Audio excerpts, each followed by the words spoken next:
Hi, I'm Randy Criswell, City Manager for the City of Canyon. Randy, why should someone serve on a board for the City of Canyon? I think there are a lot of reasons why people should and why I would like to see people serving on boards for the city. Number one being the fact that this is your city. If you live in Canyon, you pay for services in Canyon, you pay taxes, fees.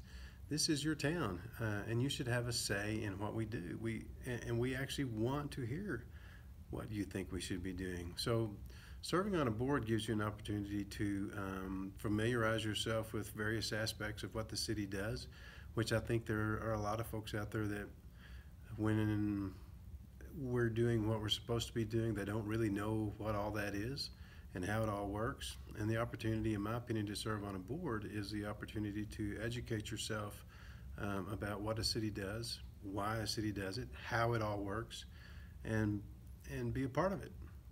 And what does serving on a board, how does that serve the community itself?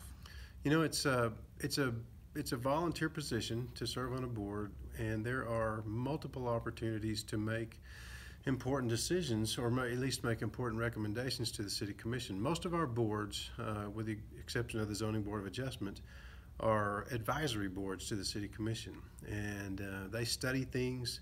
Staff works with them closely.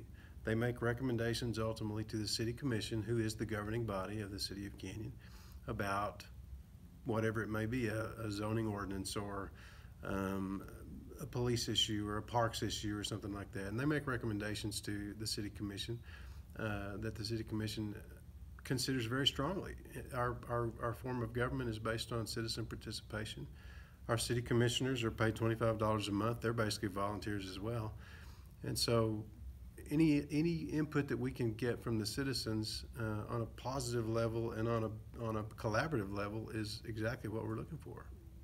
Great. And what would be the benefit to the volunteer itself of serving on a board? I think I think there are several facets to that. Number one, if you serve on a board, you get to know those of us who work at City Hall. You kind of get a little feel for what goes on at City Hall, why things are function the way they do, why things are structured the way they are, and some knowledge of really how a city operates, even though you may just be looking at one particular component of it based on whatever board you may be serving. But it gives you some insight into really how local government functions. Another benefit to it, I think, is the potential for you to become interested enough that you might want to serve at a higher capacity, serve on a larger, more frequently meeting board, or even potentially run for political office, run for city commission someday. Those are, like I say, this is your city, and your participation is desired and coveted at every level, no matter whether that's a board that meets once a month or a city commission that meets twice a month.